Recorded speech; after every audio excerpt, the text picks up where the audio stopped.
소망 언제나 주와 함께 언제나 주와 함께 예수 나의 영혼의 구세주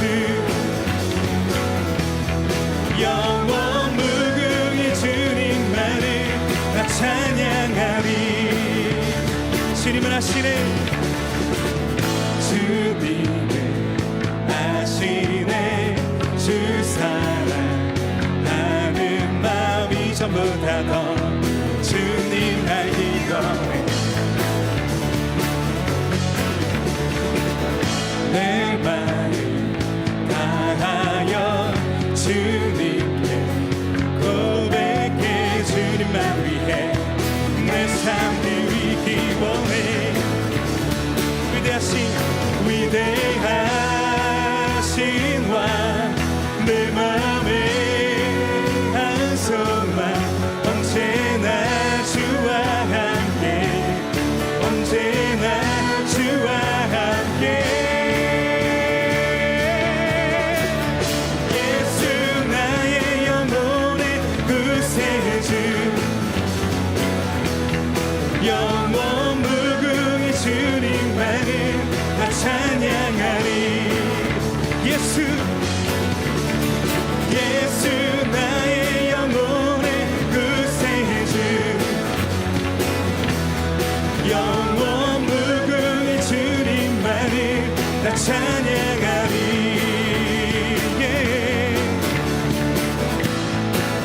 위대하신 왕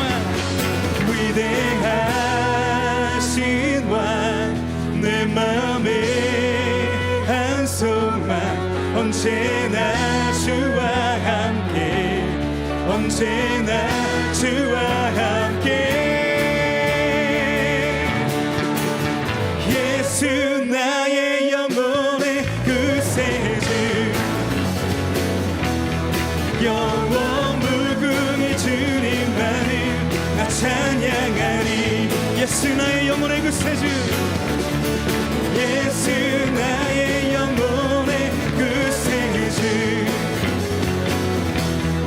영원 무궁히 주님만을 나 찬양하리 우리의 구원 우리의 소망이 되시는 주님께 감사합시다 할렐루야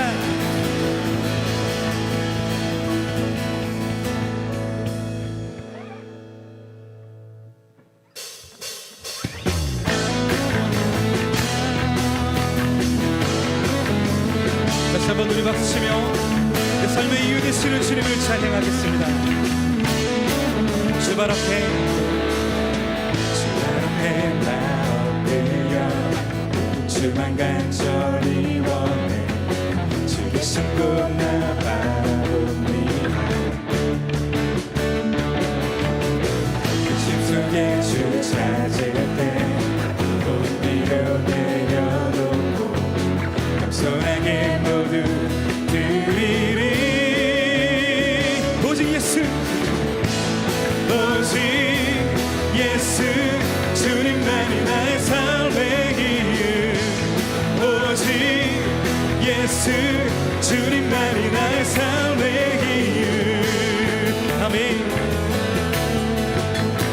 다시 한번 주 발 앞에 나 엎드려 주 앞에 나 엎드려 주만 간절히 원해 주 계신 곳 나 바라봅니다 그 십성의 주 찾을 때 모든 뒤로 내려놓고 겸손하게 모두 드리리 오직 예수 주님만이 나의 삶의 이유 오직 예수 주님만이 나의 삶의 이유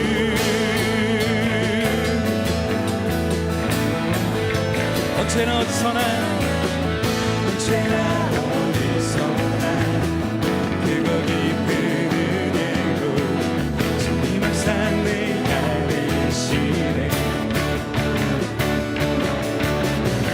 변함없으신 주님 어제 오늘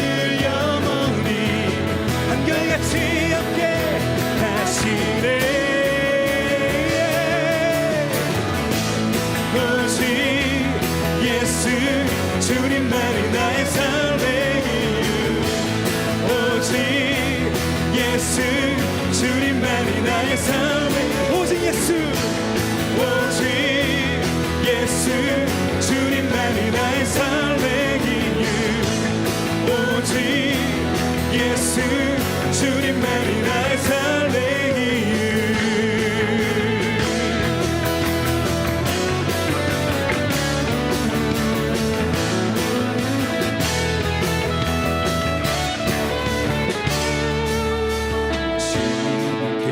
진리 생명 나는 오직 믿음으로 살리 주만 위해 살리 주님은 길과 진리 생명 나는 오직 믿음으로 살리 주만 위해 살리 주님은 길과 진리 주님은 길과 진리 생명 나는 오직 믿음으로 살리 주만 위해 살리 주님은 길과 진리 생명 나는 오직 믿음으로 살리 주만 위해 살리 오직 예수 주님만이 나의 삶의 이유 오직 예수 주님만이 나의 삶의 오직 예수 주님만이 나의 삶의 이유 오직 예수 주님만이 나의 삶의 이유 길과 진리요 생명 계신 주님만을 따르겠습니다 오직 믿음으로 우리가 살아가겠습니다 주만 위에 살겠습니다 우리의 고백을 받으시는 주님께 주님을 찬양하며 박수 올려드리겠습니다 할렐루야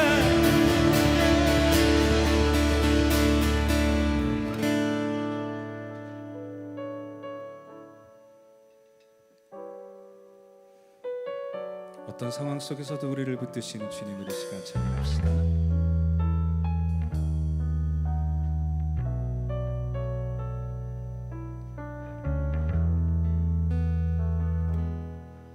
내게 허락하신 시련을 통해 나의 믿음 더욱 강하게 자라나고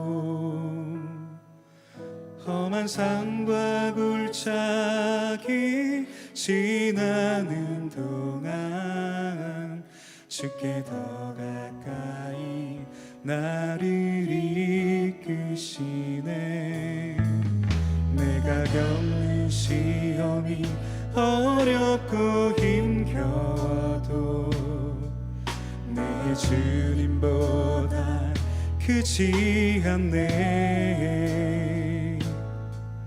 내 앞에 바다가 갈라지지 않으면 주가 나를 바다 위 걷게 하리 나는 믿네 주의 능력으로 내 삶 새롭게 되리 나는 믿네 주의 능력으로 담대히 나가리라 주와 함께 싸워 승리하리라 날마다 믿음으로 나 살아가리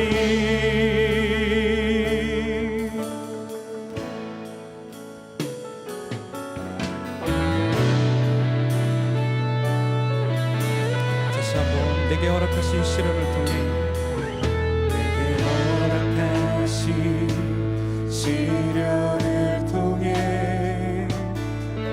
나의 믿음 더욱 강하게 자라나고 험한 산과 골짜기 지나는 동안 주께 더 가까이 나를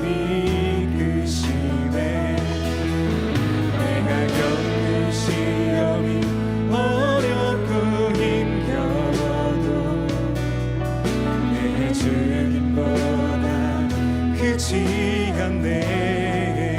아멘. 내 앞에 바다가 달라지지 않으면 주가 나를 바다 위 걷게 하리. 나는 믿네. 나는 믿네. 주의 능력으로 내 삶 새롭게 되리. 나는 믿네. 주의 능력으로 담대히 나가리라. 주와 함께 싸워 승리하리라. 날마다 믿음으로 나 살아가리. 나는 믿네. 나는 믿네. 주의 능력으로 내 삶 새롭게 되리. 나는 믿네.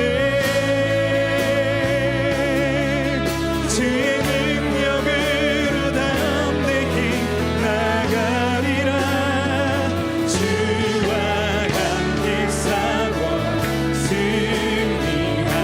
승리하리라.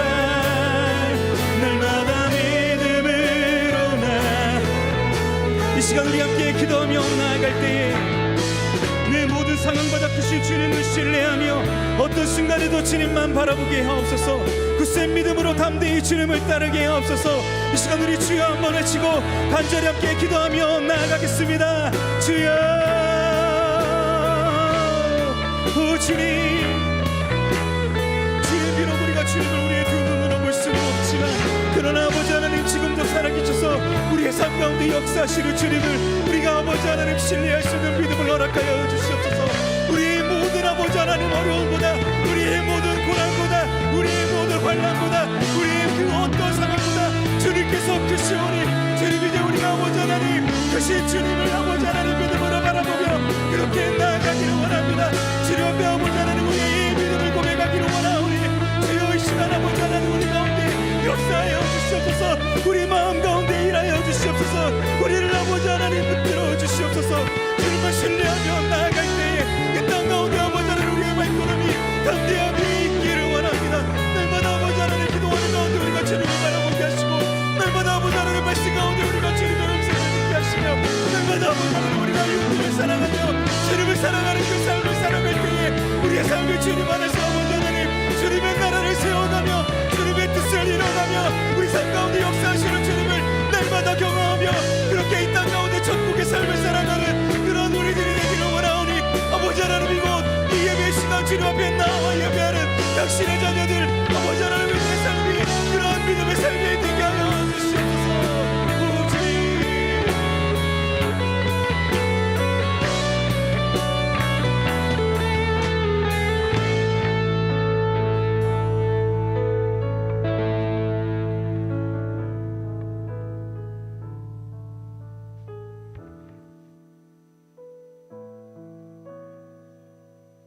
창조의 영으로서 천지를 창조하실 때 함께 하셨고 또 부활의 영으로서 우리 죄를 지으신 담당하신 주님의 부활에 주께서 성령께서 함께 하셨고 또 그러한 성령께서 주님을 대신해서 보혜사로서 늘 저희와 함께 하십니다.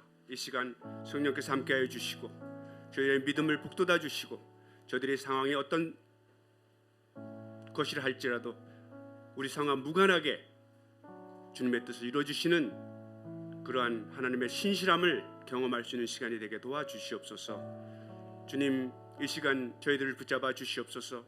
이 시간 성령께서 이 예배를 인도하여 주시옵소서. 살아계신 예수님 이름으로 기도합니다. 아멘. 안녕하세요. 저는 우리 이 버팀 미니스트리를 여러 그 사역자들과 함께 인도하는 우리 김병구 목사님의 그 액츠 아시아연합신학대학원 동기입니다. 그리고 목사 안수 받은 지 한 2년밖에 되지 않았습니다. 초짜 목사입니다. 우리 김병구 목사님이 저의 선배가 되십니다. 그래서 선배님이 저한테 좀 부탁을 하셔서 우리 김 목사님의 사역이 어떠신가 한번 궁금해서 좀 볼 겸 또 보면서 저도 격려받고 또 나름대로 제가 격려할 수 있는 부분이 있다면 격려하고자 이렇게 왔습니다.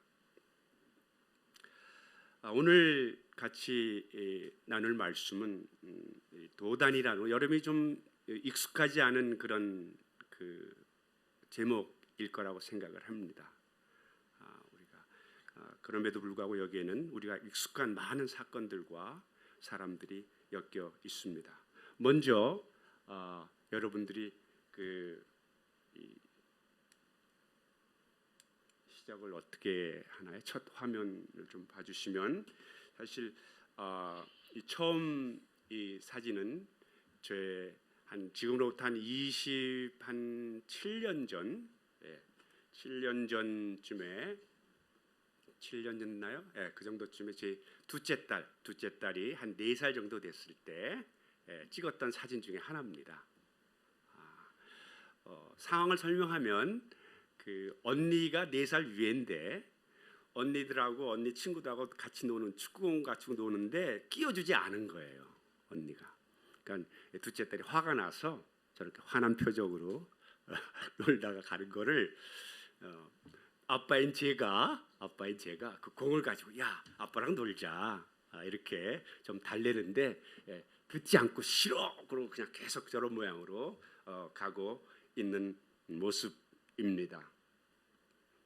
딸의 입장에서는 자기 편이 적극적으로 되지 못한 아빠가 좀 아쉬웠던가 봐요. 그죠? 언니들하고 놀 때 언니라든지 친구들을 이렇게 좀 얘기를 해서 야 같이 놀아줘 세진아 같이 놀아 이랬었는데 그러지 않으니까 화가 난 거고 또 아빠인 제 입장에서는 언니들이 너하고 놀면 넌 못하잖아. 그럼 언니들이 재미가 없지.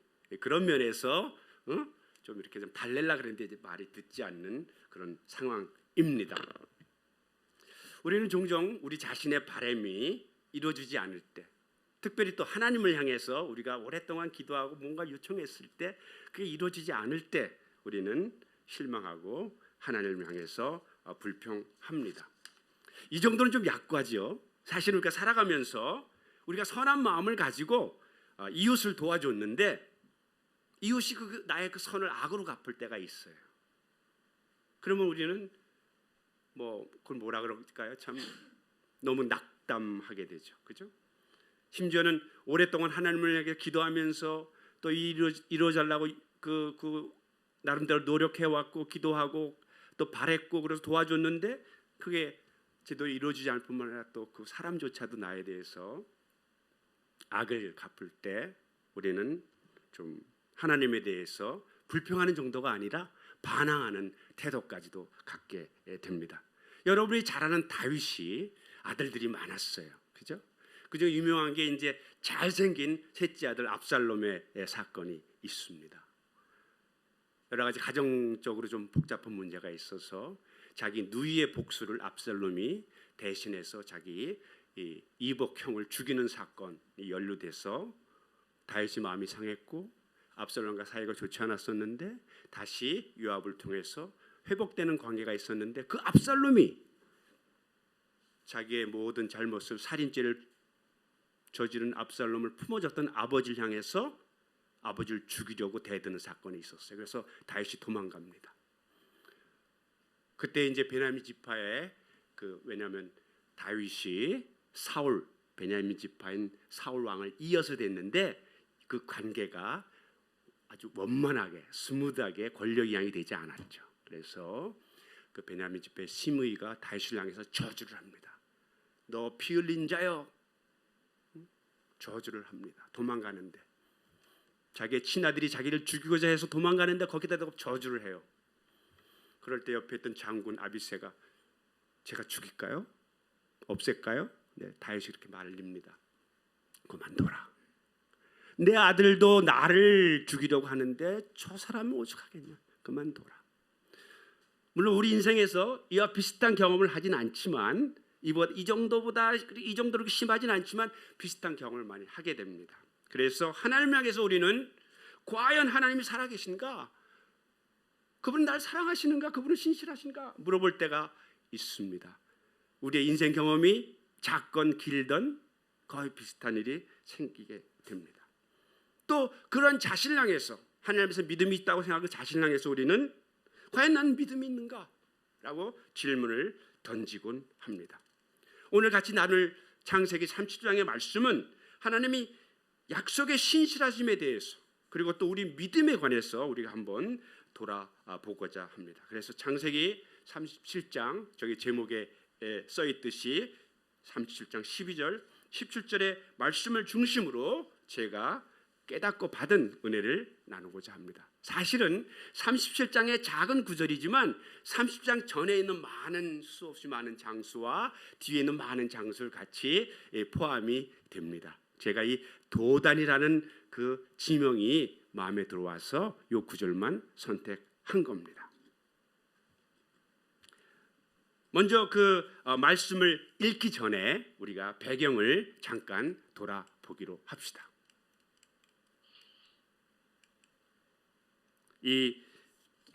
제가 배경을 좀 얘기를 했는데 제가 이게 좀 익숙하지 않은 것 같아요. 그 다음번에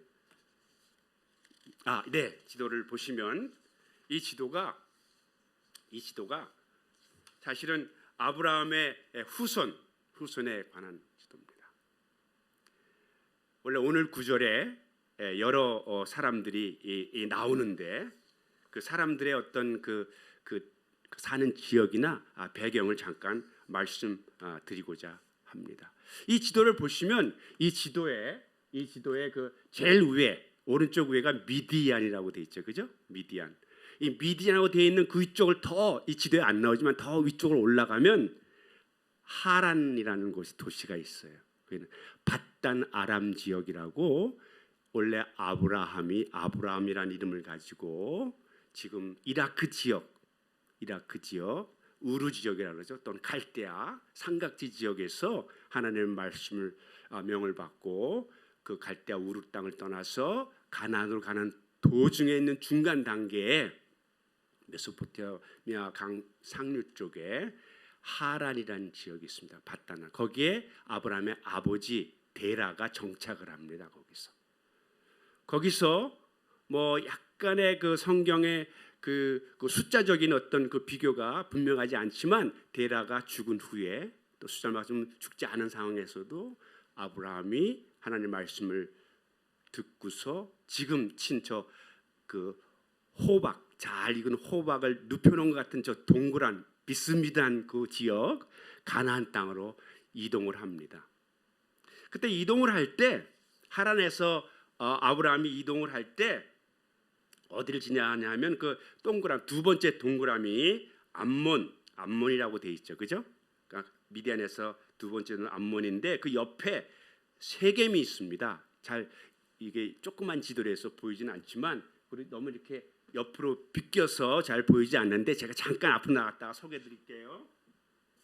지금 이 하란에서 아브라함이 쭉 이쪽 요르단이라는 길리앗 이쪽으로 와서 숫곳에서 천막이라는 숫곳에서 이 요단을 걸려서 세겜으로 갑니다.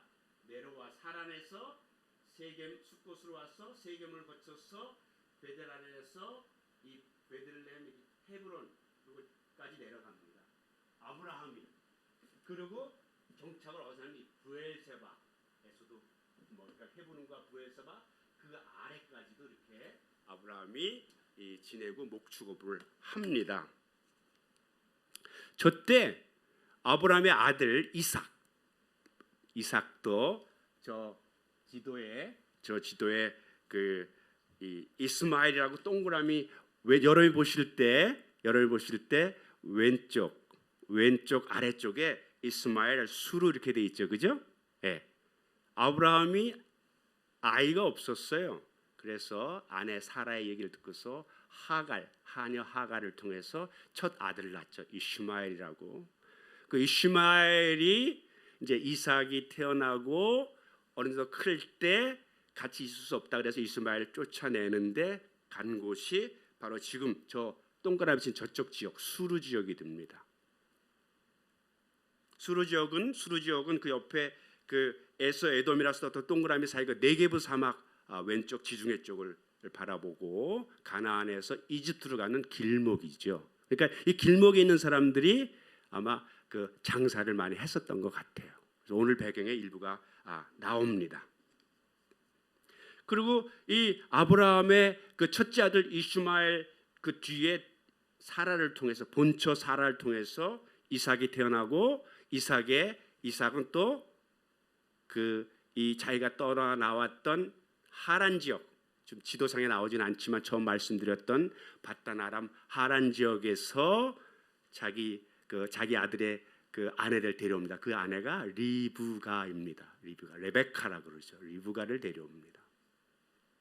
그러니까 이삭의 아내는 하란 쪽에서 자란 그 이방의 문화 속에서 큰 그런 그 여성이었죠. 그 여성이 아들 둘을 갖습니다. 하나는 에서고 둘째는 야곱입니다. 그런데 묘하게도 그 당시보다는 장자를 이렇게 위했을 텐데 이상하게 이 리브가는 차남을 좋아했어요. 그죠? 아버지 이삭은 원래 그 전통대로 첫째 아들에 대한 선호도가 있었는데 엄마는 둘째에 대한 선호도가 있었어요. 이게 어쩌면 이 가족의 불행의 어떤 객관 제3자가 본다면 불행의 씨앗이 아니었나 이런 생각도 듭니다. 얘기를 잠깐 접어서 그럼 첫째째 에서는 이삭의 첫째 아들은 에서는 어디로 갔느냐? 여기 그 지도상의 제일 아랫부분 중간 부분에 있는 에돔으로 이렇게 보죠. 여러분 지금 말하면 요르단, 지금 현재는 요르단 하단부, 여러분 페트라라는 그런 들어보셨죠? 페트라 여행 보다 보면 뭐 세계를 가다 뭐 이렇게 보면은 페트라 그 지역이 이 지역입니다. 이쪽에 가서 이제 살게 됩니다.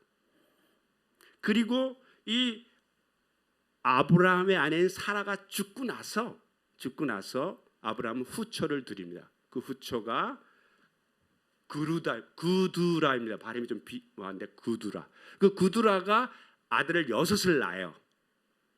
그 중에 이제 넷째 아들이 미디안입니다.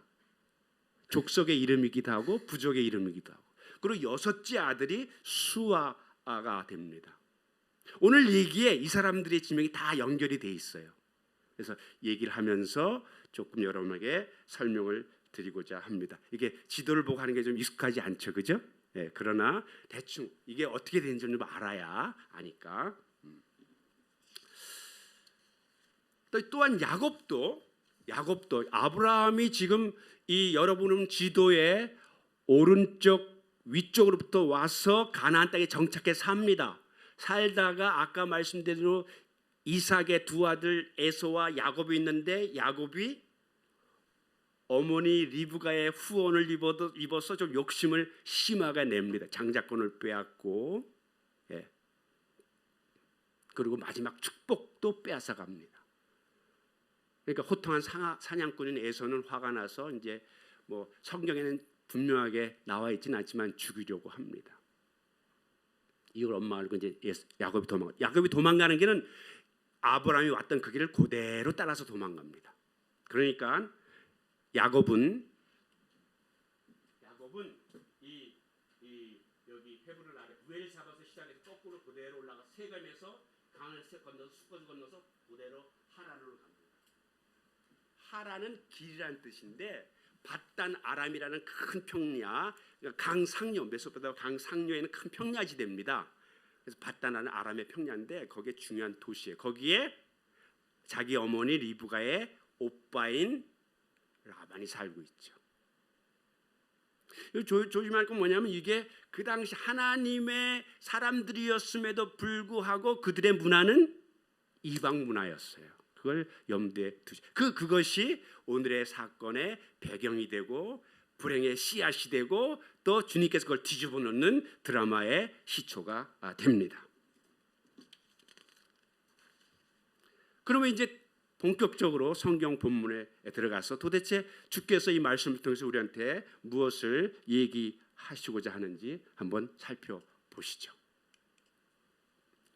성경 본문 창세기 37장 12절부터 17절까지입니다. 혹시 이거 제가 올릴 수 있는지 모르겠지만 본문을 좀 띄워주시면 여러분들이 먼저 12절을 읽으시고 제가 13절을 읽도록 하겠습니다.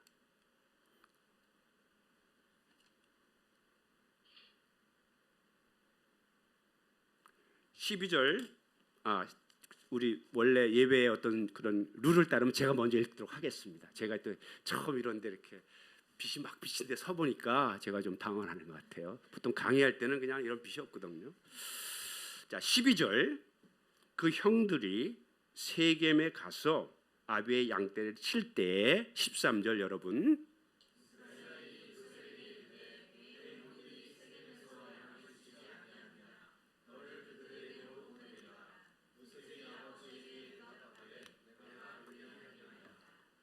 이스라엘이 그에게 이르되 가서 내 형들과 양떼가 다 잘 있는 여부를 보고 돌아와 내게 고하라 하고 그를 헤브론 골짜기에서 보내매 이에 세겜으로 가니라.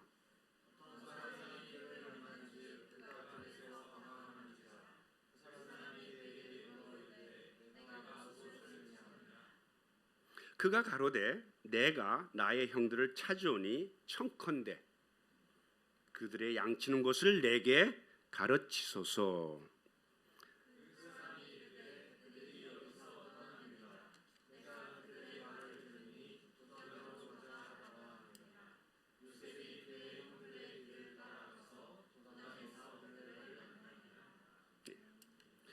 이 오늘 성경 본문에 그 사람 이름이 이름으로서는 두 사람이지만 세 그룹의 두 사람과 한 그룹의 사람들이 언급이 되고 적어도 세 곳의 지명이 언급이 됩니다.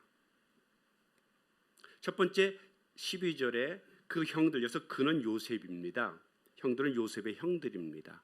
야곱은 에서를 피해서 하란 땅으로 가서 자기 그 엄마의 오빠, 그러니까 그 삼촌 집에서 그 자기 그러니까 자기 사촌 누이라 그래야 되나요? 사촌 동생들이라 그러나요? 동생이라 좋겠네요. 동생들과 결혼해서 11명의 아이들을 낳습니다.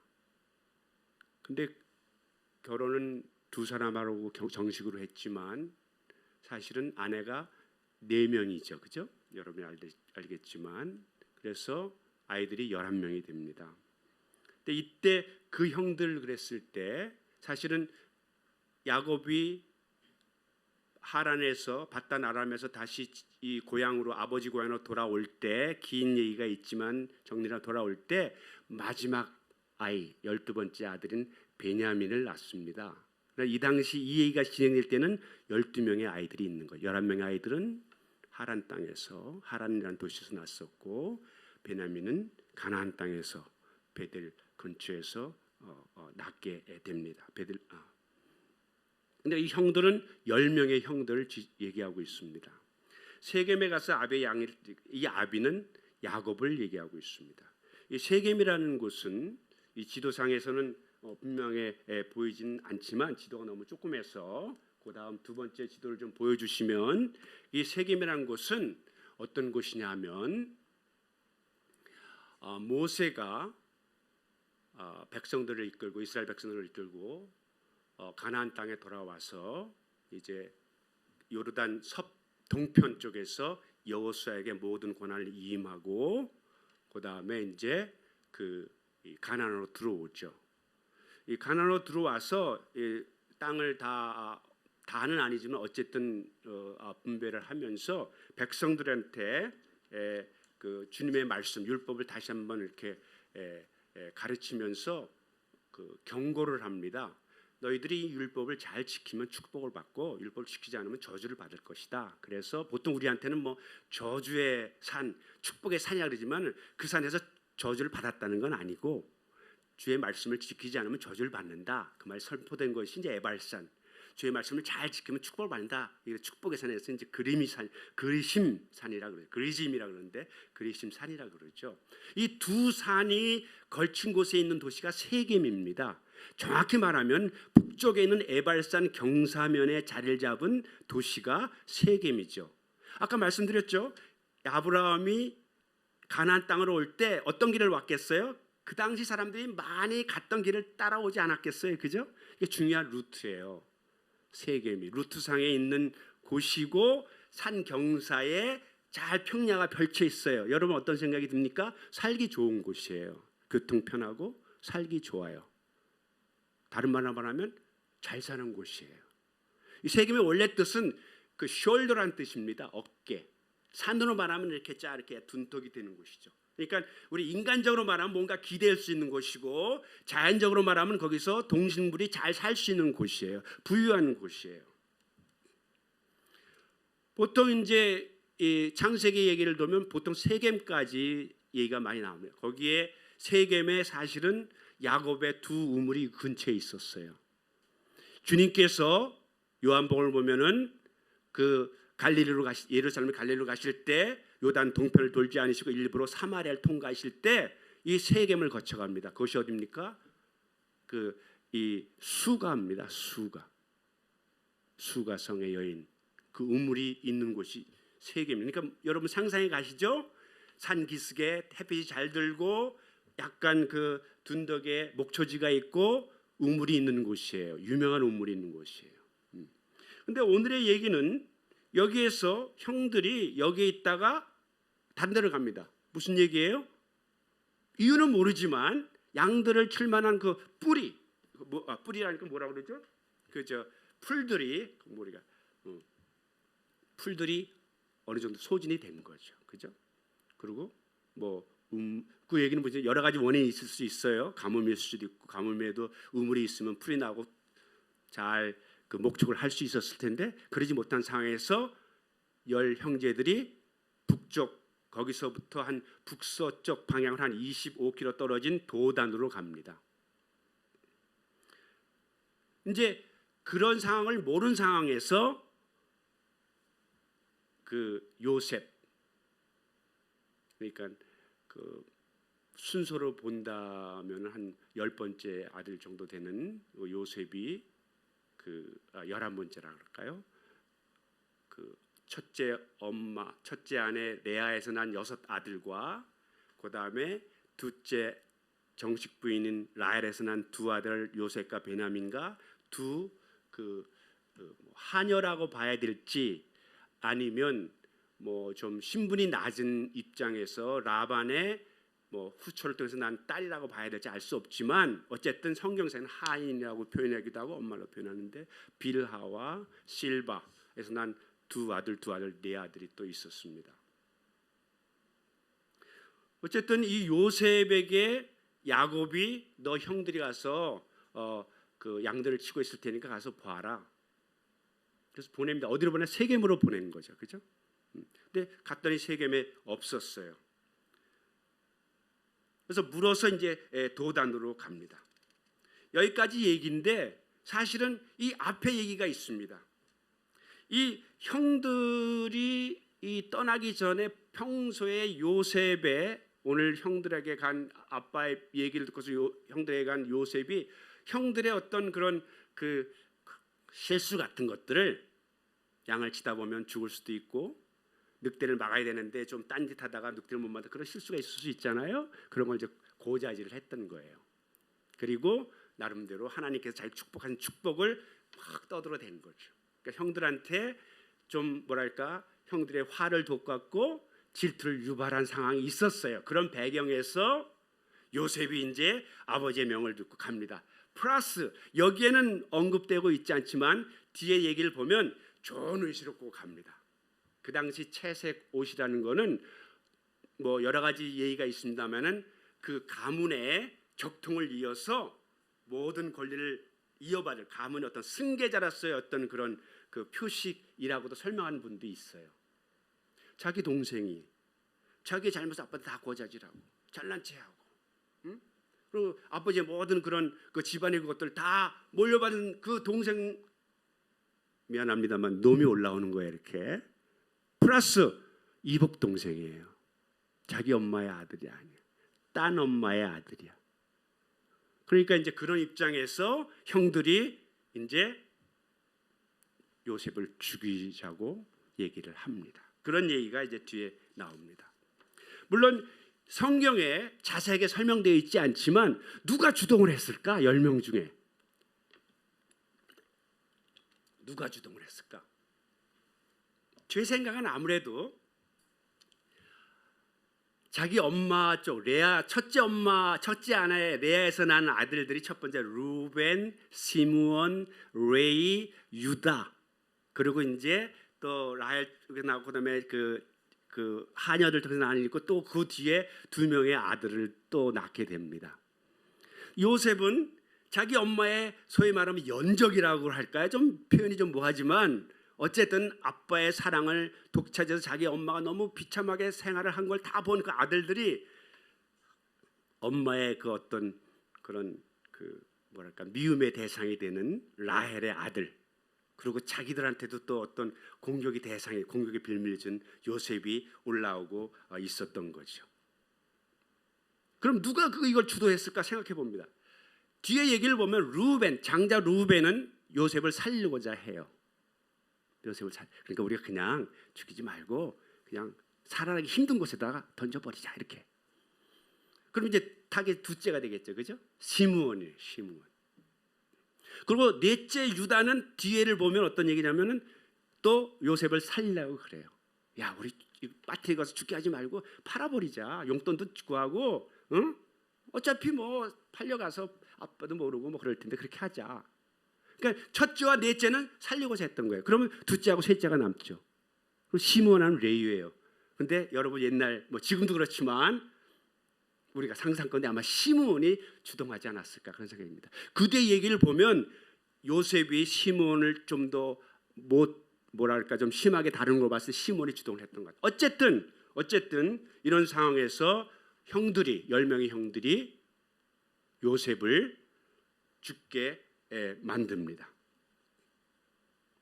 뒤에 보면 30장에 이어지는 얘기를 보면 그들이 웅덩이에 던졌다 그럽니다. 이 웅덩이라는 말을 이렇게 보면 같은 말인데 번역을 여러 가지 할 수 있어요. 하나는 그냥 보통 우리 말은 이렇게 쭉 파인 곳이에요. 또 하나는 이제 물웅덩이에요. 비가 와서 빗물을 받아두는 거예요. 또 한 말은 진짜 우물이에요.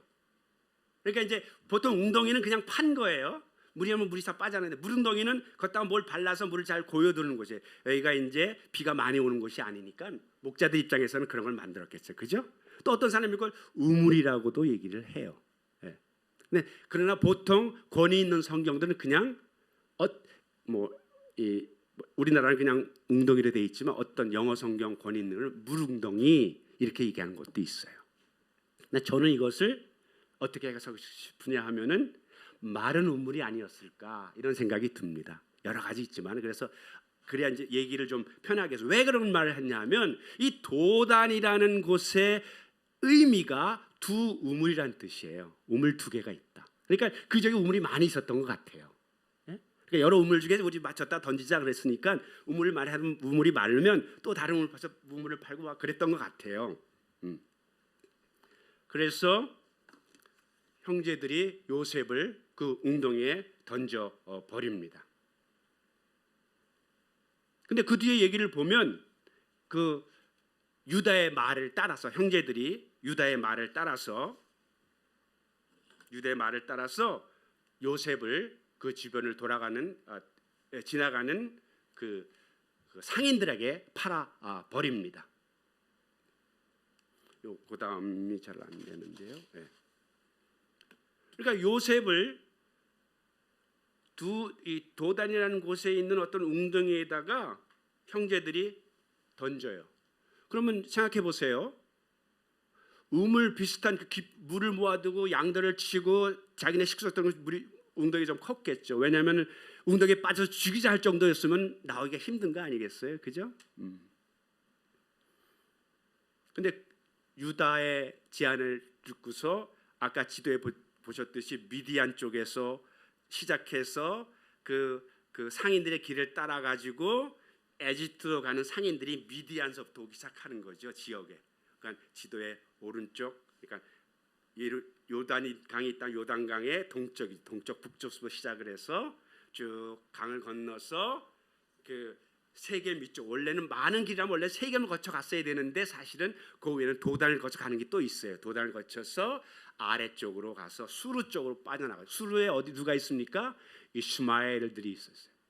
근데 성경에 보면은 미디안 사람들이라 미디안 상이라 그러고 또 이스마엘 상이라 그렇게 겹쳐서 설명을 해요. 사실은 부족이 달라요.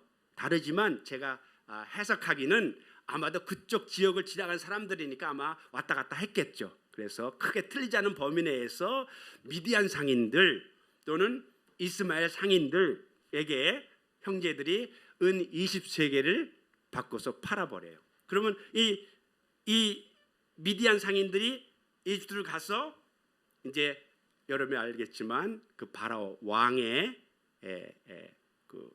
궁정에 있는 보디발이라는 사람에 팔아버립니다. 그래서 그는 죽음보다 못한 노예의 삶을 살게 되는 거죠. 그럼 이때 또 다른 인물이 여기에 얽혀 있죠, 그죠? 그 누구냐면 유다입니다. 요셉을 살려고자 했던 루벤은 안 나오고 이제 유다가 나옵니다. 사실은 루벤은 37장 이전 36절에 36장에서 야곱한테 큰 그 죄를 범합니다. 자기 아버지한테 36장에 보면 자기 그 뭐랄까 36장 35장 그 앞장을 보면 그 자기 뭐라 그래야 되나요? 그러니까 진짜 어머니는 아니지만 어쨌든 어머니 아버지의 아내 되는 그 비라를 범합니다. 비라는 누구의 그 하녀였을 레아의 하나 라헬의 하녀였어요. 자기 엄마의 하녀도 아니에요. 그러니까 자기하고 직접적으로 연관된 사람도 아니고. 어쨌든 그래서 루벤은 실제로 실제적인 육신적인 장자였지만 장자로서의 모든 어떤 그 권리나 인정을 받지 못한 상황이었어요. 그러니까 이제 유다가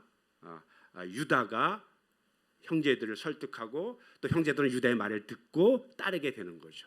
그리고 그런 뭐랄까 살인의 어떤 주동자는 이제 시므온이 되는 거죠. 그리고 짐작컨대 레이도 동조하지 않았을까 생각이 듭니다. 왜냐하면 34장을 보면 이 시므온과 레이가 세겜 지역에 있는 사람들을 살해해요. 자기 누이 다나 때문에. 그러니까 이제 그분들의 어떤 그 형제들의 평소의 어떤 걸 보면 그런 기질이 다분히 있는 거죠. 그죠? 그걸 본 넷째 유다 형들한테 제안해서 의견을 주고 방향을 설치했지만 그들을 휘어잡을 수 없었던 유다. 그리고 또 자기 동생, 자기 같은 배에 난 동생은 아니지만 그러나 아빠가 사랑하는 그 동생을 죽이는데 자기가 일조항셈이죠, 그죠? 그걸 보고서 유다는 그 이후에 그곳을 떠납니다. 형제를 떠나고 아버지를 떠나고 그 장소를 떠납니다.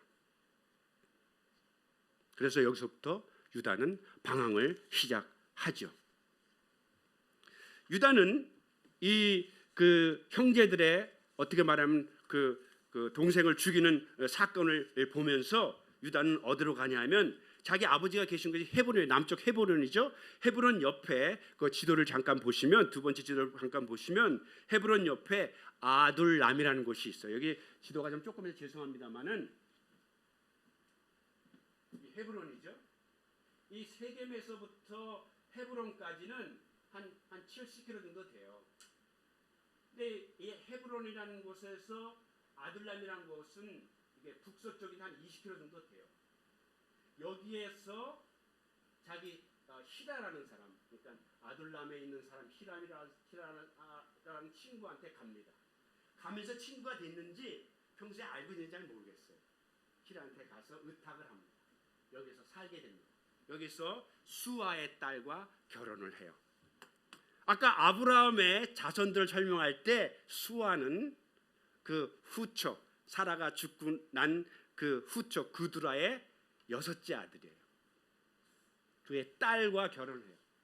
그러니까 하여튼 아주 상관없는 사람은 아니지만 어떤 가나안 사람으로 표시가 됩니다. 이방 여인인 거죠. 그죠?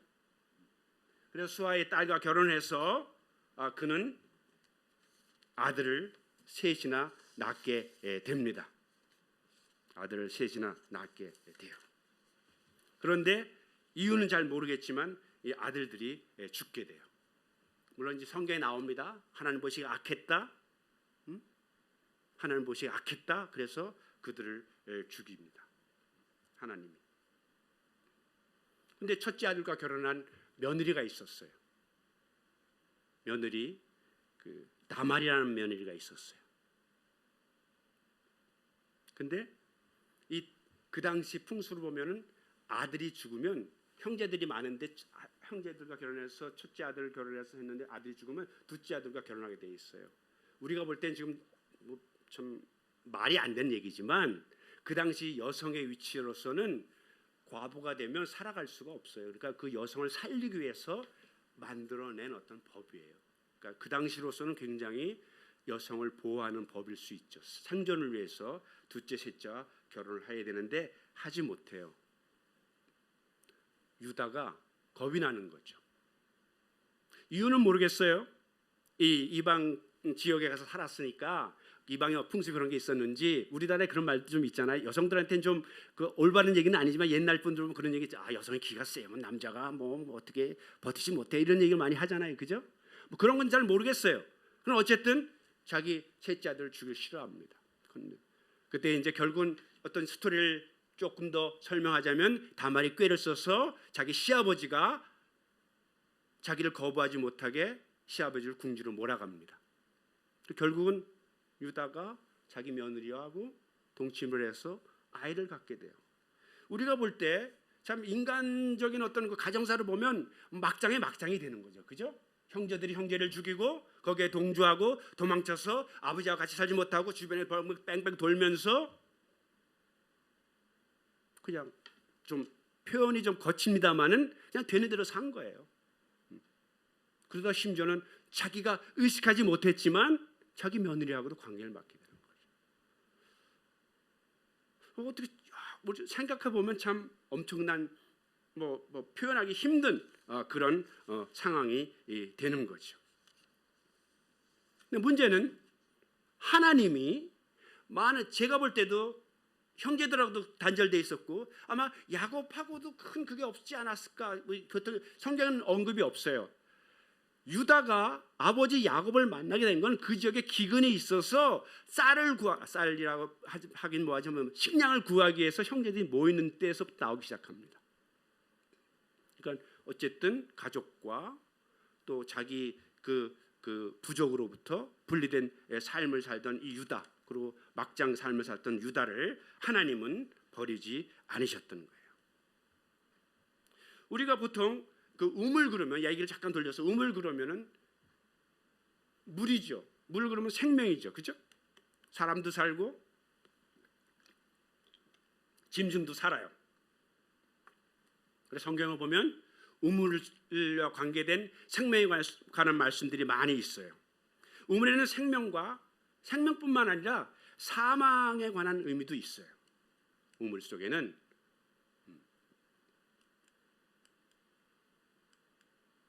죄송합니다.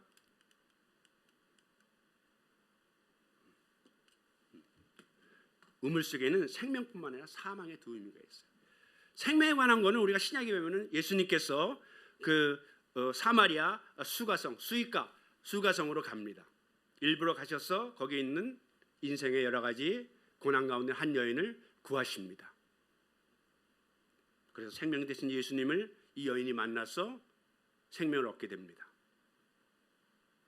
반면 요셉은 오늘 얘기처럼 요셉은 그 우물이라고 명시되어 있지는 않지만 제가 볼 때 마른 우물 같은데 거기에 빠져서 거의 죽게 됩니다. 사실은 같은 용어 우물이라고 표현한 웅덩이라고 표현한 이 보르라는 그 히브리어는 에레미야가 자기 민족을 향해서 이 민족은 망한다. 저 바벨론이나 이방 소련을 타협해서 살아라라고 선언할 때 예루살렘 사람들이 화나서 그를 죽이려고 감옥 또는 우물 같은 데 빠뜨린 그 웅덩이가 똑같은 웅덩이에요. 그러니까 어쨌든 물 없는 우물에 빠져서 죽게 돼요. 근데 차라리 죽었으면 한 남자로서 한 인생으로서 편했을지도 모르죠. 근데 죽음보다 더 못한 노예 삶을 살게 돼요. 노예보다 더 못한 건 뭡니까?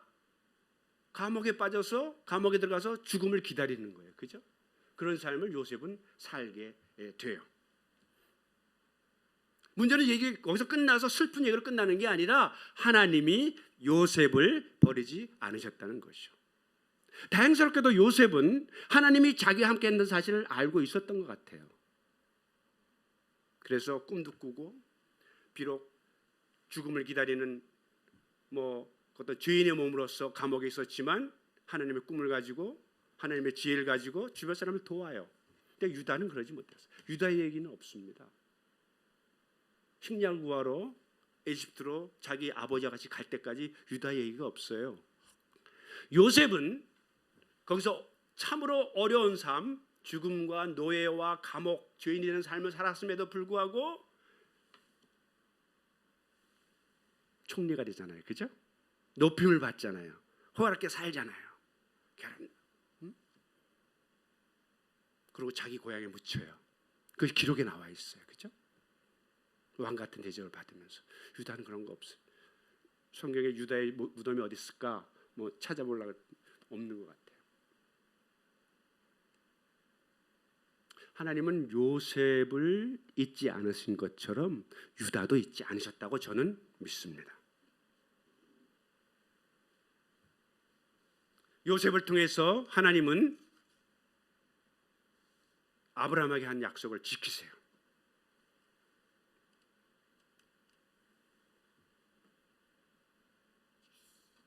왜냐하면 아브라함에게 하나님이 약속하시죠. 그죠? 두 가지 약속이에요.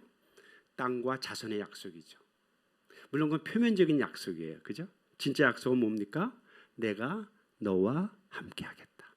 임마누엘의 약속이 진짜 복이에요.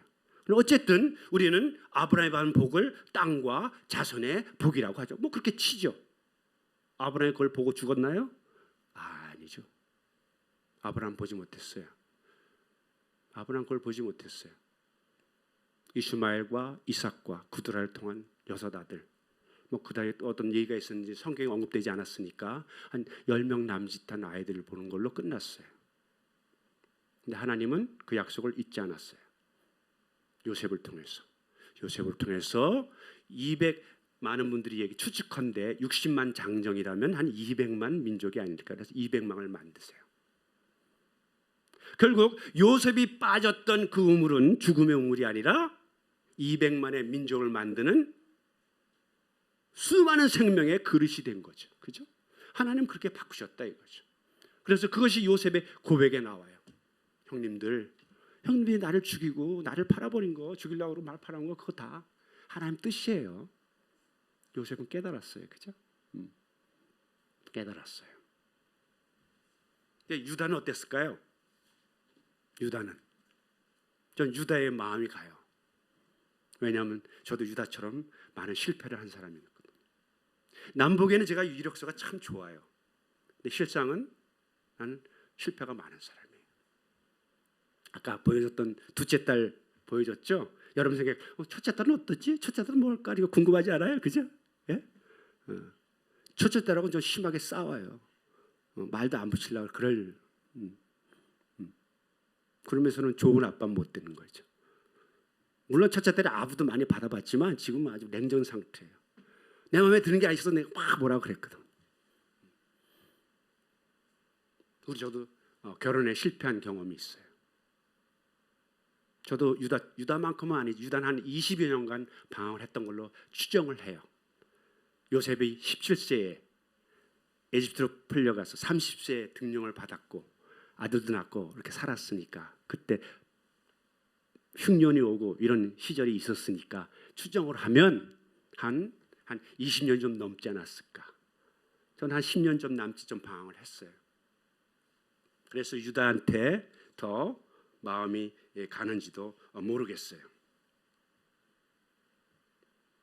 하나님께서는 아브라함한테 약속을 하셨어요. 될 것이다.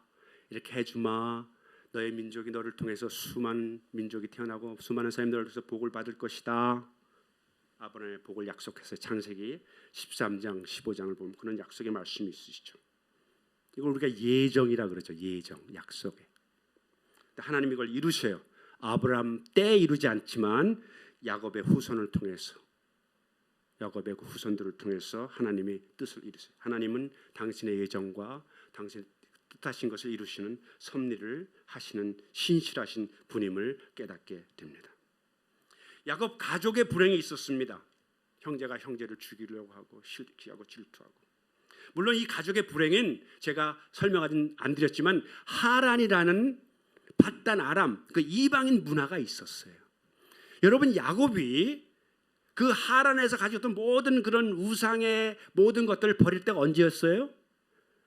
베델 근처였어요. 베델. 세겜에서 레위와 시므온이 세겜 사람을 죽이고 주변 사람들 자기를 죽일까 봐 겁이 나서 도망쳐서 갈 때 하나님이 베델로 가! 하나님의 말씀을 듣고 베델로 가면서 야곱이 모든 우상, 귀금속 다 버리라 그래요. 그래서 모든 우상의 잔재를 없애버리고 정결한 마음으로 베델로 갑니다. 한 가지 더 합니다. 더 야곱이 하진 않지만 하나의 사건이 일어나면 누구냐? 리브가 아시죠? 그죠? 야곱의 엄마 리브가. 리브가의 유모가 계속 있었어요. 드라미라는 그 우상, 그 상징적인 집안의 우상을 묻을 때 여전히 두보라라는 유모가 있었어요. 무슨 얘기예요? 유모, 옛날 지금도 그랬죠. 유모라는 게 뭡니까? 아이들 자랄 때서부터 먹이고 뭐 가르쳐주고 노래도 가르쳐주고 이런 가르쳐주는 문화야, 문화. 그 지방의 문화를 다 지배하던 그 상징적인 여인이 계속 있었어요. 그러니까 라헬이, 하나님의 사람 야곱의 아내인 라헬이 도망쳐 나올 때 그 급한 와중에서 뭘 훔쳐 나와요? 우상을 가지고 나오잖아요. 그죠? 하나님 입장에서 아주 먼 거죠. 그러나 비로소 베델로 가기 전에 비로소 또 그 베들레헴 근처에서 비로소 밧단 아람의 하란의 문화를 묻고 그 문화의 어떤 그 씨앗이고 원천이었던 유모까지, 엄마의 유모까지도 이제 장사를 지내게 되죠. 그러나 그런 것이 상대로 있어도 제가 생각할 때는 야곱이 아들들의 그 의식, 아들들은 어디서 자랐어요? 요셉까지 어디서 자랐어요? 밧단 아람에서 자랐어요. 하란에서 자랐어요. 그죠? 그 문화가 있었어요. 그러니까 형제가 형제를 죽이려고 그러죠. 그죠? 하나님의 말씀을 듣고, 물론 그때 십계명은 없었지만 하나님의 제사를 드리고 그런 것을 아버지를 통해서 할아버지를 통해서 그렇게 듣지 않았겠어요? 근데 그렇지 않은 거죠. 저는 이 야곱 가족의 불행은 밧단 아람, 하란의 문화였다고, 그것이 시초가 됐다고 생각을 합니다. 이런 어쨌든 가족의 불행과 대기근의 재앙을 하나님은 뒤집어 놓는 거죠. 스윙샷이라고 그러죠. 그죠? 우리가 먼 우주여행을 할 때 큰 행성 주변을 일부러 갑니다. 먼 길을 갑니다. 그리고 행성을 기점으로 해서 한번 중력을 받아서 빨리 갑니다. 멀리 갑니다. 하나님은 그렇게 이용하지 않으셨냐 싶습니다. 애굽을 배양지로 삼아서 12지파의 모종을 키우시고 가나안이라는 원래의 밭에 백성들을 심고자 했던 하나님의 뜻이 이루어지는 사건이 된 거죠. 그것의 단초는 저는 도단의 마른 우물이었다고 생각을 합니다. 조금 전에 말씀드렸듯이 유다는 어땠을까? 저는 유다에 대해 마음이 간다 그랬어요. 저보다 훨씬 훌륭한 분이시기도 하지만 인생의 고초를 겪고 인생의 나락에서 피는 것을 보지 못한 채 성경은 그냥 언급하지 않고 지나갑니다.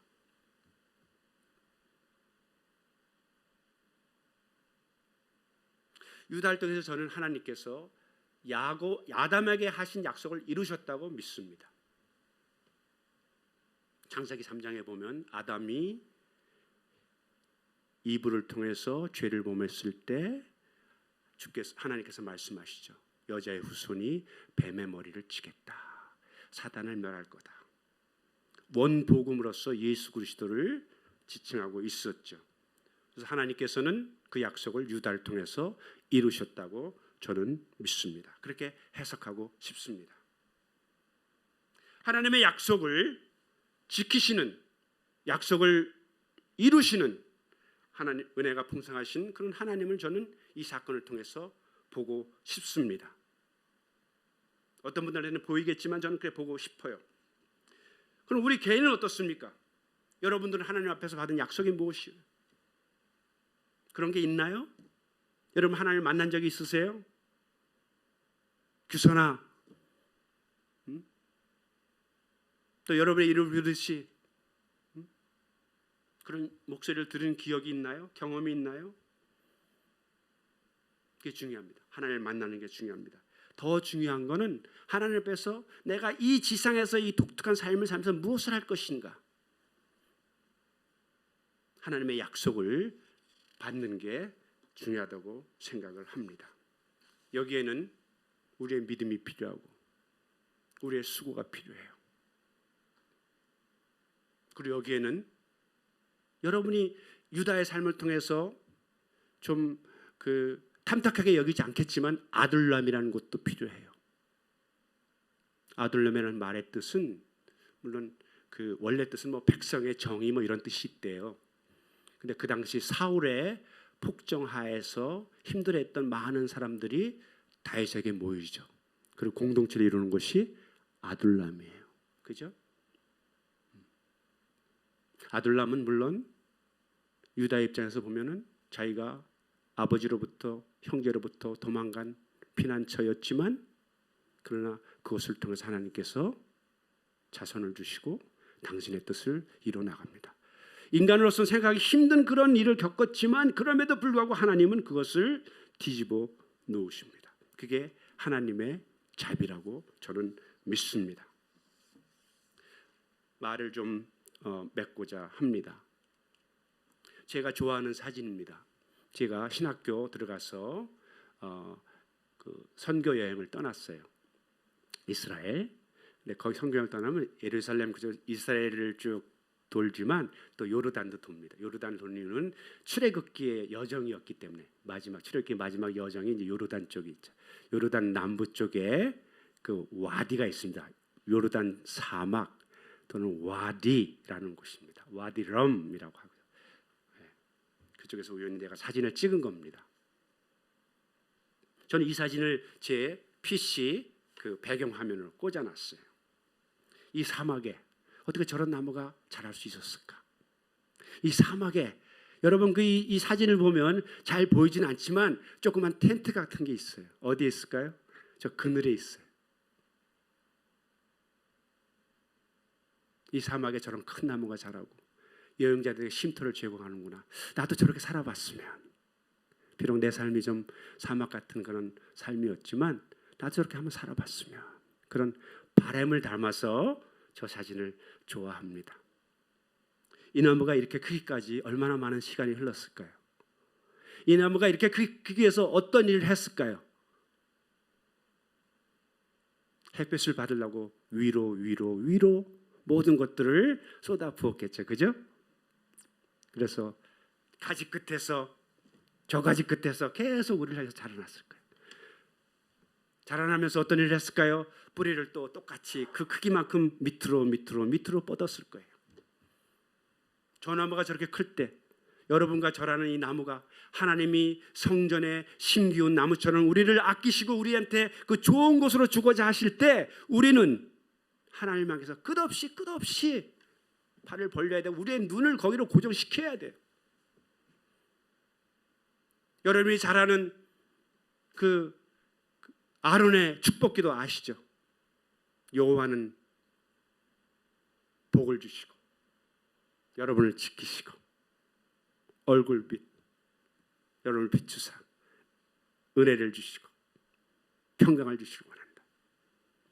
여러분 하나님이 우리가 미워서 우리가 이상한 짓을 할 때 얼굴을 돌리실까요? 우리가 하나님부터 얼굴 돌릴까요? 우리가 돌리는 거예요. 아론의 그 기도는 우리는 열심히 하나님에게서 주세요 이것 좀 이렇게 했는데 하나님이 나를 보지 않아 이 말 뜻이 아니라 하나님 항상 우리를 보세요. 주길 원했어요. 붙길 원했어요. 문제는 우리가 하나님부터 등을 돌린다는 것이죠. 다시 말하면 아론의 기도는 우리가 항상 여러분은 항상 하나님을 쳐다보세요. 하나님을 향하세요. 하나님의 복을 받기를 간절히 바라세요 라고 강구하는 게 아닌가 이렇게 생각합니다. 저는 이 나무를 보면서 나도 그렇게 살아야겠다. 내가 비록 유다처럼 내 인생의 막장에 가서 진흙 속에 뒹군다 할지라도 그 옆에 하나님이 있다는 걸 분명히 알고 하나님을 향하자. 사실 저는 하나님을 향하지 않았어요. 많은 나의 친구들이 그들이 문제가 있고 아플 때 나를 위해서 뭐 정집사 또는 정박사 기도해줘 늘 그래요. 뭐 목사건 뭐 누구 상관없어요. 하나님 나한테 그런 은사를 주신 것 같아요. 근데 저는 교회를 떠나면서 기도를 하기를 거절했어요. 내 딸이 아플 때 내가 기도하지 않았어요. 그러나 지나고 나니까 그 순간에도 하나님이 나를 보시고 계셨던 거예요. 내가 모르는 어느 권사님, 또 참으로 그 술 주정뱅이 밑에서 평생을 사시다 고생하다가 우리 어머니의 기도, 또 나를 내 고등학교 때 예수 믿었을 때 밤새 기도했던 권사님의 기도, 내 얼굴조차 모르면서도 뭔가 누군가 기도 부탁을 하면서 나를 했던 그 권사님의 기도가 저를 붙들어 둔 거예요. 그러니까 제가 우리 김봉 목사님 같은 분을 또 이렇게 동기로 만나게 되고 신학도 공부하게 되고 하나님이 특권을 주셔서 주의 말씀도 나누게 되고 축복기도 하게 되고 그런 축복을 주신 거죠. 내 인생이 어떻게 꼬이든 간에 어떤 상황이든 내가 하나님을 향할 때 하나님은 저를 여러분을 버리지 않으시고 들어주십니다. 그분은 은혜가 풍성하신 분입니다. 이 나무를 보면서 저는 이 나무의 뿌리를 봅니다. 뿌리를 봅니다. 뿌리는 뭘까요? 물을 찾아가는 거예요. 여러분에게 물을 찾는 게 무슨 뜻일까요? 여러분들은? 저는 기도라고 생각합니다. 기도해야 돼요. 물이 없고 해도 물이 안 나올 때 그럼 또 와서 해셔야 돼요. 아까 제 어머니 말씀 잠깐 드렸습니다만은 저희 아버님은 알코올 중독자였어요. 무책임한 사람이었어요. 저는 중학교 2학년서부터 학생들을 가르쳤고 2학년부터 장학금을 받고 박사학위 받을 때까지 장학금을 공부했어요. 남들은 너 머리가 좋잖아 이렇게 그렇지 않아요. 하나님이 내게 그런 걸 허락하셨고 저를 인도했다고 저는 믿어요. 저는 그랬지만 어머님은 어땠을까? 근데 그 어머님이 그 주정뱅이를 위해서 30년 넘게 기도하셨어요. 어머님 먼저 화병으로 돌아가시고 아버님은 10년 뒤에 뽀얀 얼굴 가지고 돌아가셨어요. 예수를 믿었어요. 죽음보다 못한 삶을 사시면서 어머님은 그 아버지를 위해서 기도했고 자식들 위해서 기도했어요. 아버님 구원받고 그나마 제가 방 한가운데서 다시 주님의 말씀을 향하고 또 교회로 향하게 된 것은 어머니의 기도의 덕이 아닐까 이런 생각을 합니다. 기도하세요. 기도하세요. 여러분 목숨을 내놓고 기도해 본 적 없잖아요. 그죠? 뭐 좀 우스운 얘기지만 금식기도 며칠까지 해보셨어요? 금식기도가 중요한 건 아니에요. 내가 말씀드리는 건 의도를 아실 거예요. 기도하세요. 그러면 어느 깊이에 들어가면 거기서 물이 나올 거예요. 저는 이 나무를 보면서 내가 하나님을 바라보고 이 나무를 보면서 기도의 샘을 파야 되겠다 이런 생각을 합니다. 기도합시다. 생각해 보면 기도는 열매를 맺습니다. 반드시 열매를 맺습니다. 설령 나를 위해 아무도 기도하지 않는다 하도 예수님은 저를 위해 기도하십니다. 성령께서 중보하십니다. 죽음을 못한 노예에서 노예보다 못한 죄의 자리에서 요셉을 위한 주님의 기도가 있었다고 저는 믿습니다. 형제를 떠나서 이방인의 손에 의탁한 양치기에서 이방 여인의 품속에서 자기 며느리의 품에서 동생의 죽음을 맞지 못한 자신을 탁하는 절망의 자리에서 주님을 유다를 위해 기도하셨습니다. 유다는 몰랐어요. 그냥 그렇게 쓰러져가는 낙엽처럼 인생을 살았어요. 그러나 주님은 유다를 포기하지 않았다고 저는 믿습니다. 여러분이 어떤 자리에 있던 주님은 또 성령은 여러분을 위해서 기도하십니다. 중보하십니다. 내가 여호와를 기다리고 기다렸더니 귀를 기울이사 나의 부르짖음을 들으셨도다. 나를 기가 막힐 웅덩이와 수렁에서 끌어올리시고 내 발을 반석에 두사 내 걸음을 견고하게 하셨도다. 주님, 우리를 기가 막힐 웅덩이와 수렁에서 끌어올리시고 반석 위에 세우십니다. 오 주여, 저희들을 축복하소서. 성령께서 저희를 붙들어 주시옵소서. 죽음을 이기신 주께서 저희들의 앞에 있는 우리 삶의 문제를 끌어안아 주시고 우리가 우리의 문제를 당신 앞에 던질 때, 야궁을 던지시지 돌을 던지시지 당신 앞에 던질 때 주께서 받아주시고 우리의 문제를 해결하여 주시옵소서. 우리를 성령 충만케 하여 주시옵소서. 그래서 더 이상 문제가 우리를 힘들게 하지 않고 당신이 우리와 함께 했던 그 사실만으로 우리가 만족할 수 있는 그런 믿음의 사람으로 만들어 주시옵소서. 지금도 살아계신 예수님 이름으로 기도합니다. 아멘.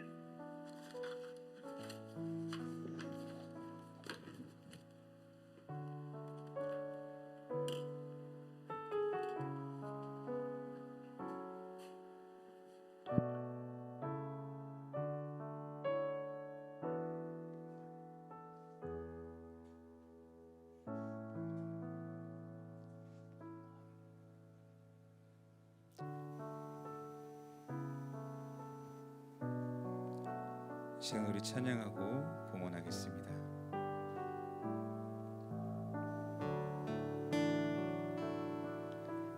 내게 있는 향유가 주께 가져와 그 발 위에 입 맞추고 깨드립니다.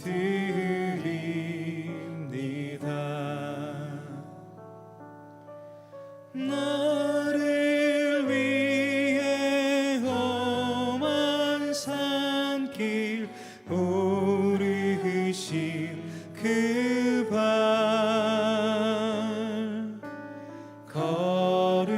걸음마다 크신 사랑 새겨놓았네.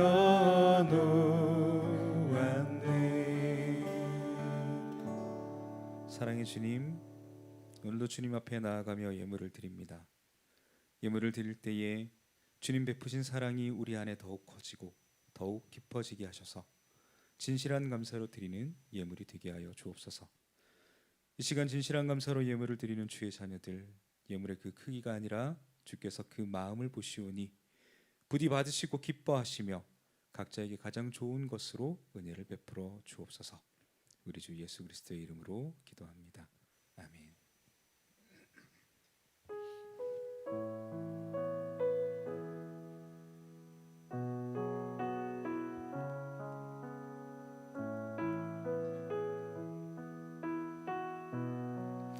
오늘 예배 마지막 찬양입니다.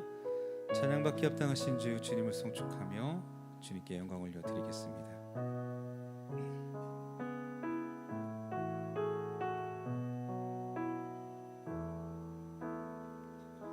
송축해 내 영혼 내 영혼아 거룩하신 이름 이전에 없었던 노래로 나 주님을 경배해.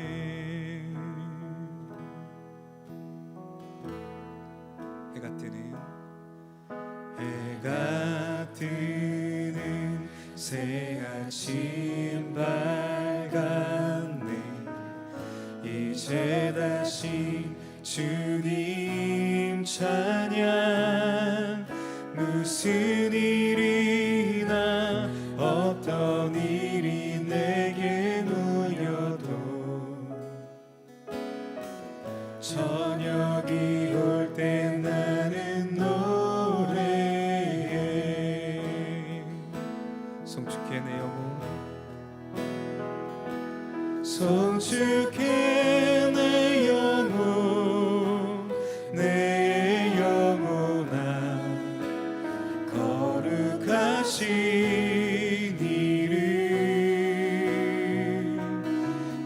이전에 없었던 노래로 나 주님을 경배해.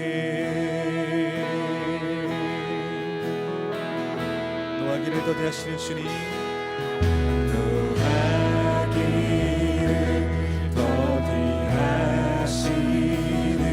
주, 그의 크신 사랑 넘치네.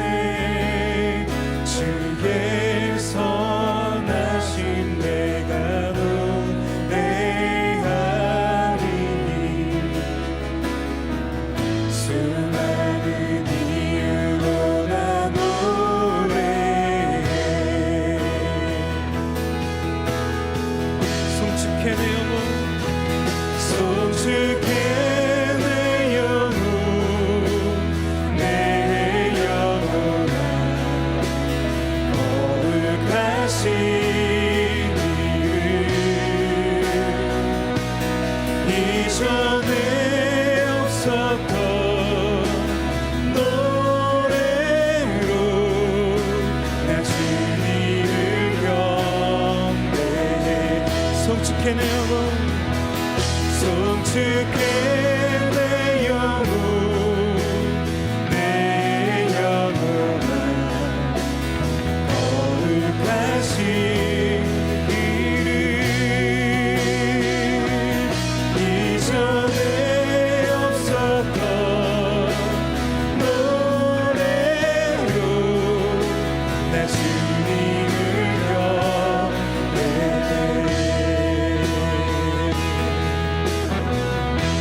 곧 그날에, 곧 그날에 나의 힘 다하고 나의 삶의 여정 마칠 때 끝없는 찬양 나아드리리라.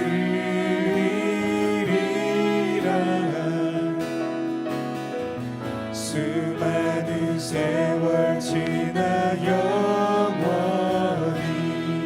곧 그날에, 곧 그날에 나의 힘 다하고 나의 삶의 여정 마칠 때 끝없는 찬양 나아드리리라.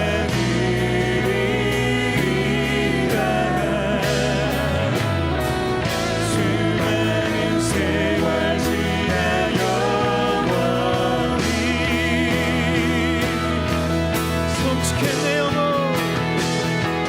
송축해 내 영혼, 내 영혼아. 거룩하신 이름, 이전에 없었던 노래로 나 주님을 경배해. 송축해 내 영혼, 송축해 내 영혼, 내 영혼아. 거룩하신 이름,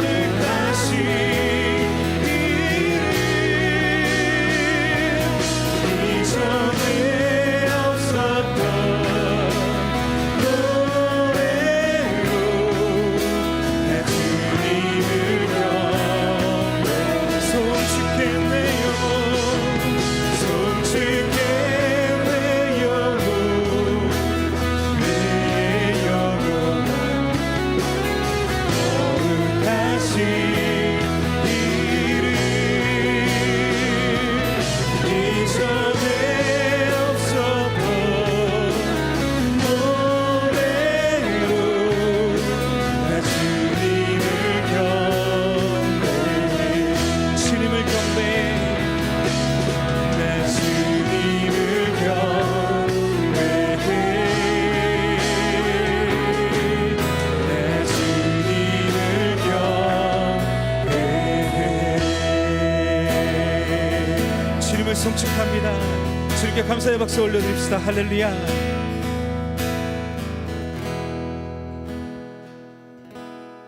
송축해 내 영혼 내 영혼아 거룩하신 이름 이전에 없었던 노래로 나 주님을 경배해. 우리 마음을 다하여 다시 한번 송축해 내 영혼 내 영혼아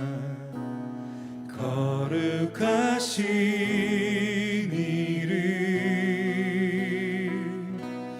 이전에 없었던 노래로 나 주님을 경배해.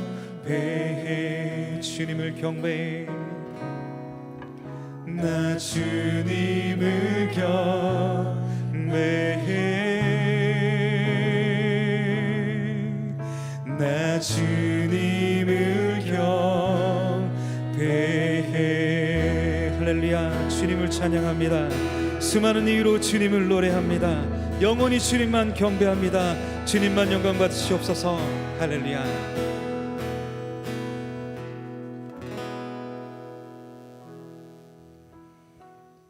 버팀 미니스트리는 한글로는 버팀 또 영어로는 버팀을 사용합니다.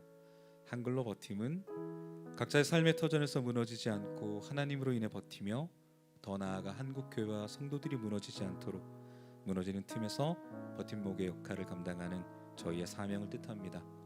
그리고 영어로 버팀은 그러나 그로 인하여 어떠한 어려움도 감당하고자 하는 의미를 담고 있습니다. 올바른 하나님의 말씀의 선포와 또 올바른 찬양 사역을 통해서 우리의 사명을 감당하기를 원합니다. 버팀이 이 사명을 잘 감당할 수 있도록 많은 기도와 후원을 부탁을 드립니다. 교회와 믿는 자들이 처한 현실이 비록 어렵지만 하나님 안에서 협력하여서 함께 세워져가는 주의 자녀들 그리고 공동체가 되기를 간절히 소망합니다. 광고의 말씀드립니다. 버팀 미니스트리는 매월 마지막 주 목요일 저녁 8시에 위례 우리는 교회에서 예배를 드립니다. 우리 매달 함께 모여 이곳에서 예배할 수 있기를 소망합니다. 유튜브 검색창에 버팀 미니스트리 검색하시면 예배의 실황을 보실 수가 있습니다. 여러분의 많은 관심과 또한 구독을 부탁을 드립니다. 헌금을 안내합니다. 예배 전 입구에 비치된 헌금함에 여러분 헌금을 드리시면 됩니다. 온라인 헌금은 화면을 참조해 주시기를 바랍니다. 버팀에서 함께할 팀원을 모집하고 있습니다. 여성 싱어, 세컨 건반, 또 영상 촬영, 편집, 스텝 파트, 드럼도 모집을 하고 있습니다.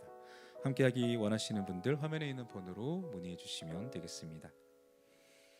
마지막으로 예배자들은 나가시기 전에 각자 계셨던 자리들 돌아보시고 녹화 가신 물건이나 흐트러진 것이 없는지 꼭 확인을 부탁을 드립니다.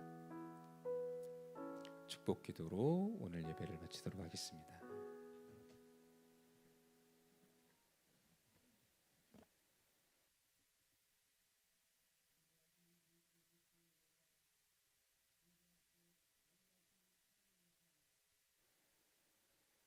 살리시고 공급하시는 성령님의 동행하심이 주님만을 바라보며 또 우리가 가진 처한 상황에서 주께 간구하는 그 간구가 이루어지길 원하는 모든 주의 백성들에게 함께 하시기를 간절히 축원하옵나이다. 아멘.